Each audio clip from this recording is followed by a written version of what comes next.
देखिए ये दिग्भ्रमित हो गए हैं, ये लोभ में दिग्भ्रमित हो गए हैं, या फिर लोग कहीं कैसा लोग? मतलब होता है कभी डर से, कभी किसी और कारण से। अगर डर होता है तो 5 बार नमाज नहीं पढ़ता, डर होता तो टोपी लगा कर नहीं आता, डर होता तो पूजा जी आपके सामने डिबेट नहीं कराता।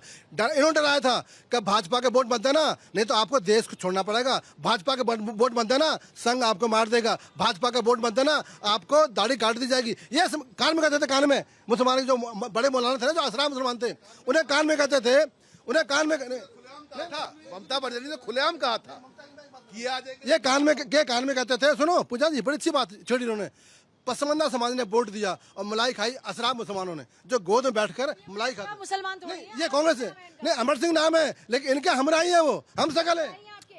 देखिए मैंने पहले ही कहा कि टोपी पहन करके ये डरे हुए आदमी हैं।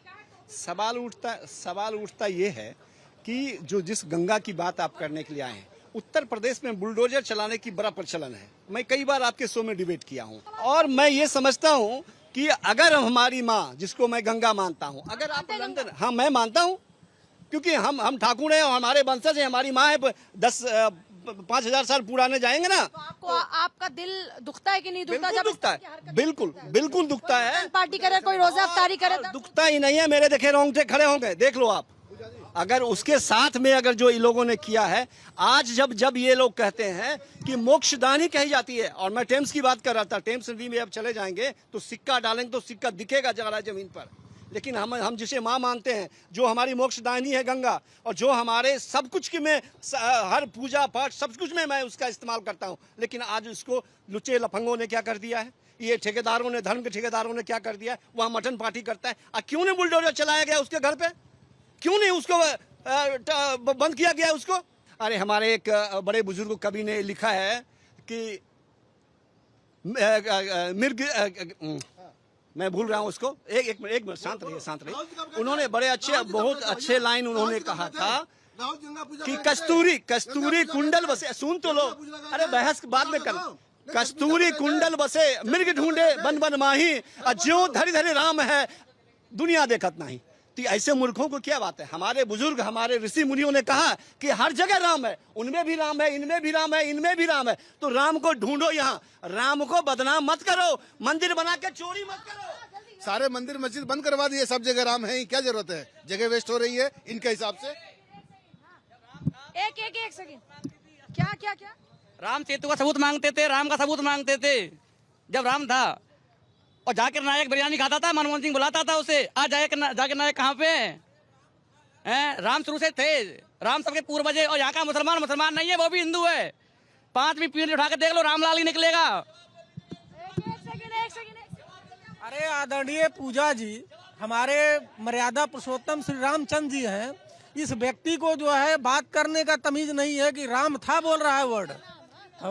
राम जी का नाम मर्यादा पुरुषोत्तम है। हम लोग एक ऐसे देश के नागरिक हैं जहां जहां सभी धर्मों का समान आदर किया जाता है, उनके धर्म की जो मान्यताएं हैं उनको लोग कायदे से एक्सेप्ट करते हैं, और कुछ लोग ऐसे हैं कि धर्म के नाम पे राजनीति कर, आस्था को चोट पहुंचाने वाले लोग कौन है? आस्था के जो चोट पहुंचाते हैं, न वो हिंदू है, न मुस्लिम है, न क्रिश्चियन है, न ईसाई है, वो असामाजिक तत्व है। वो कौन है जी? बोलो। असामाजिक तत्व है। असामाजिक तत्व, ये दूरियां पैदा करने की कोशिश है, या लोगों को अपने धर्म पर से भरोसा उठ चुका है? नहीं, दूरियां पैदा की जा रही हैं। हाँ जी, कौन है ये लोग? कौन है ये लोग? एक सेकंड में सवाल पूछ रही, कौन है ये लोग जो आस्था पर चोट करते हैं, आस्था पर प्रहार करते हैं? देखो मैम, आस्था पर चोट कुछ नहीं हो रही है। चोट तो किसी भी मजहब में हो सकता है, किसी भी धर्म में हो सकता है। चोर को सजा मिलनी चाहिए। इंक्वायरी चल रही है, जो रिजल्ट होगा दूध का दूध, पानी का पानी हो जाएगा। इसमें क्या है? कह रहे गंगा में मटन पार्टी क्यों? तो इनके लोग होंगे फिर। गंगा मटन पार्टी क्या होते हैं? राजनीतिक यहाँ पे तो मोदी लगा नहीं सकता ना, वहाँ पे बंदा 24 घंटे पहरा थोड़ा लगा देगा वहाँ पे। बल नहीं हो सकती ना, मोदी जी हर जगह तो नहीं जा सकते लोगों को बताने ये करो वो मत करो। ये तो सफाई पे, जब साफ सफाई की बात आती तब भी आहत होती है भावनाएं की नहीं होती? बिल्कुल होती है, बिल्कुल होती है। गवर्नमेंट को सपोर्ट करना चाहिए, जनता को भी बिल्कुल होनी चाहिए। होनी चाहिए। आइए रवि जी, आपके पास आते हुए आप बताइए, क्यों ऐसा हो रहा है? बार बार क्यों हिंदुओं की भावनाओं को आहत किया था? कभी कभी हिंदू खुद ही होते हैं भावनाओं को आहत करने वाले। बिल्कुल पूजा जी, देखिए इसके पीछे हम गहराई में जब जाएंगे तो सोचिए कि कई देशों में तख्ता पलट हो रहे हैं। ये जैन जी कौन है? ये जैन जी वही लोग हैं जो एक बंद कमरे में मोबाइल में और लैपटॉप में जो इनको परोसा जा रहा है सोशल मीडिया के थ्रू, और ये हमारी जनरेशन को खराब करने की एक प्रक्रिया है। बात को समझना होगा, क्योंकि आजकल के युवा स्कूल कॉलेज जाकर नहीं पढ़ना चाहते, वो घरों में बैठ के बंद कमरों में पढ़ना चाहते हैं, बड़ी बड़ी पार्टियां करना चाहते हैं, देश में जो चल रहा है उसको परिवर्तन करना चाहते हैं। उनको नहीं पता हम सही कर रहे हैं या गलत कर रहे हैं। ये सब एक ब्रेन वॉश किया जा रहा है इन सब का। और ये युवा हिंदू भी हो सकता है, मुसलमान भी हो सकता है। अगर कोई मुस्लिम कोई गलती करता है ना, उसकी प्रतिक्रिया पूरी दुनिया में सुनाई देती है। और हमारे देश के अंदर अगर कोई हिंदू गलती से कुछ करता है ना, तो कहीं ना कहीं उसके खिलाफ उसके पक्ष में बोलने वाले बहुत सारे अलग अलग लोग खड़े हो जाते हैं। खासकर बताया जाता है कि किस प्रकार से, मैम को मैं सुना तो बताई थी कि एक साधु वीडियो बनाया करता था। हमारे देश में प्रोटेस्ट करने वाले भी मिल जाएंगे हमारे देश में। इन्हीं में से ही एक ऐसी जनरेशन खड़ी हो चुकी है जो आज जंतर मंतर पर कॉकरोच नाम की पार्टी जिस प्रकार से आपने देख रहे पूरी दुनिया का देखा जा रहा है, उनको सिर्फ भारत की जो विपक्षी पार्टियों का समर्थन नहीं है, उन विदेशी ताकतों का भी समर्थन है जो भारत को अस्थिर करना चाहती हैं। ये हमारे सनातन को अस्थिर करने का एक तरीका है। बात समझिए, क्योंकि सनातन के अंदर ये सेंधमारी हो रही है, इसको समझना होगा। इसके लिए सुनिए, सनातन के पीछे आप देखो, सोनम वांगचुक को भी कहता है देश का गद्दार है। गद्दार तुम लोग हो। सच्चाई ये है, तभी इनको जनता ने उखाड़ फेंका है। ये चीखना जानते हैं, इनको पता नहीं, तभी करके इस सत्ता से बाहर है, ये नहीं आने सकते। गद्दार कहता है ये लोग। सोनम कांग्रेस का इनका नेता है, कांग्रेस का। नहीं, आप एक मिनट आप एक बात बताइए। सुनिए, आप एक बात बताइए। नीट के पीछे झगड़ा था ना सारा, आज की डेट में सुनिए, पूरी बात सुनिए। आज कितने, अगले साल जो नीट का एग्जाम होने वाला है, अगले साल जो नीट का, आप पहले को दबा रहे हैं जोर से बोल के, महिला को दबा रहे हैं जोर से बोल के, सुनना नहीं चाहते आप। ये डिबेट नहीं, सोशल एक्टिविस्ट है, ये सोशल एक्टिविस्ट है भाई, ये बीजेपी। देखिए, ये डिबेट नहीं होती। आप एक मिनट शांत रहिए। देखिए मैडम, अगले साल नीट का एग्जाम है। मेरा भी बेटा नीट के लिए अपीयर कर रहा है। कितने बच्चों के माँ बाप और कितने बच्चे आज वांगचुक के साथ बैठे हैं। ये सिर्फ पॉलिटिकल है सब कुछ। जिसको सच में नीट करना है ना, हिंदुस्तान का युवा 53 साल का, मोदी जी ने भी कहा कि एक युवा बड़ी मेहनत कर रहा है, पर वो 53 साल।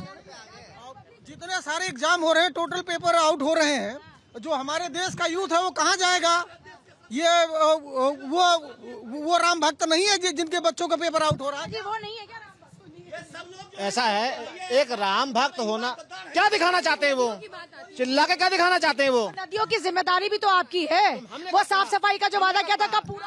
अभी बात चली कानपुर की, बात चली काशी की, बात चली कलकत्ता, दुनिया भर की। क्यों नहीं बनाया हमने? एसटीपी बनाया। इतना बड़ा काशी में आयोजन हुआ तो क्या जो जितना मलमूत्र निकल रहा था तो क्या वैसे ही बह रहा था? उसके लिए भी एसटीपी लगा रखी थी। ऐसा नहीं है, कहने वाले कहेंगे, दिखेगा नहीं है। दिल्ली में भी सरकार आई है, एसटीपी बन रहा है, अशोकनगर बन रहा है, जयपुर बन रहा है, कहाँ नहीं बन रहा है? काम चल रहा है, मगर दिखने वालों को दिखेगा नहीं। अगर सरकारें सारी काम करती हुई आती, सारी सरकारें बच्चों को विकास देती हुई आती, तो आज थोड़ा ना होता। उसी राह पे तो हम भी चल रहे हैं।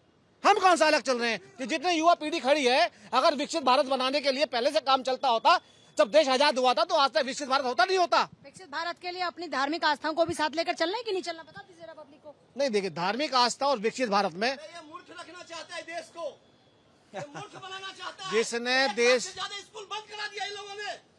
जवाब ले लो पहले एक बार, बताइए, जवाब दीजिए। ये मूर्ख रखना चाहता है तमाम बच्चों को। और जो जेनजी का ब्रेन वॉश किया जा रहा है वो क्या? ऐसा है, ये परेशान हुए कि राहुल गांधी को प्रधानमंत्री बनाना चाहते हैं, वो बेचारा प्रधानमंत्री बन सकता नहीं, इसलिए परेशान है। अरे तो ये तुम्हारे बच्चे सब नौकरी काम कर रहे हैं, नहीं दे रही।